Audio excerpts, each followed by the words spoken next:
का सूपड़ा साफ करने के बाद बीजेपी अब और तेवर के साथ सहनी को घेरने में जुट गई है। बीजेपी प्रदेश अध्यक्ष ने सहनी पर ताबड़तोड़ हमला किया और विभागीय काम को लेकर कई आरोप जड़ दिए।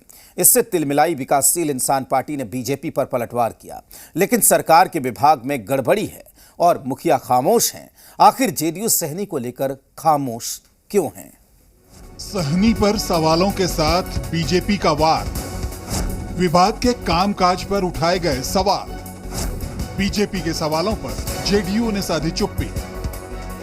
बीजेपी ने सहनी की नींद खराब कर रखी है।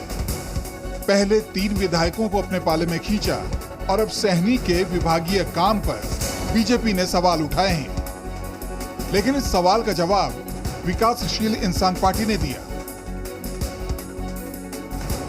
पूरे मत्स्यजीवी समाज के लिए जितना नुकसान मंत्री ने आज के कैबिनेट मंत्री ने किया, उतना कभी मत्स्यजीवी समाज का नुकसान नहीं हुआ था। और अगर माननीय प्रदेश अध्यक्ष को कोई कार्रवाई करनी है तो उन्हें सहकारिता मंत्रालय पे करनी चाहिए। और मैं ये बता दूं कि सहकारिता मंत्रालय भारतीय जनता पार्टी के अंदर।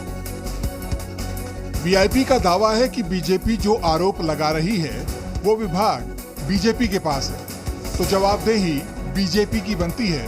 तो सवाल उठता है कि बीजेपी का आरोप क्या है? मत्स्यजीवी समाज के वर्षों पुराने मंत्री पद को समाप्त कर दिया। विभाग के मंत्री रहते हुए मत्स्यजीवी समाज का सबसे ज्यादा नुकसान किया। पारंपरिक व्यवस्था को समाप्त कर पूरे समाज को एक अधिकारी के हवाले कर दिया। सहकारिता विभाग की तरफ से बार बार पूछने के बाद भी ये नहीं बताया गया कि मछली मारने वाले कितने पारंपरिक वर्ग हैं। मंत्री रहते हुए स्लॉटर चलाने वालों का शोषण किया। इन आरोपों के दम पर बीजेपी सहनी को जमीन पर लाने में जुटी है। आज छलियों को उनसे बड़ा छलिए से भेंट हो गई है और अब वो डंडा लेके खड़े हैं। मुकेश सहनी जी दिखेंगे और उन पे प्रहार शुरू हो जाएगा। कहाँ होगा मुकेश सहनी जी का दर्द पूछ लीजिएगा। तो यही संजय जायसवाल जी दर्जन बार गृह मंत्रालय पे आरोप लगा चुके हैं कि बिहार में पुलिस ठीक से काम नहीं करती है, तो क्या गृह मंत्री पे कार्रवाई करेंगे? तो मुझे लगता है कि मुकेश सहनी के आड़ में मुख्यमंत्री जी को धमकी है। सरकार के कैबिनेट मंत्री के विभाग पर सरकार की सहयोगी पार्टी इतना गंभीर आरोप लगा रही है और सरकार खामोश है।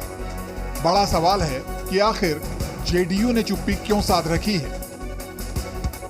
लेकिन सबसे बड़ी बात यह है कि एनडीए की सहयोगी जेडीयू इन सारे मामलों पर चुप्पी साधे हुए है और मुकेश सहनी के मामले पर कुछ भी बोलने से जेडीयू के नेता प्रवक्ता परहेज कर रहे हैं। कैमरामैन अभिषेक के साथ एचजी मीडिया पटना। सहनी और उनकी पार्टी का जो हाल हुआ है उसे लेकर कई तरह के सवाल उठ रहे हैं।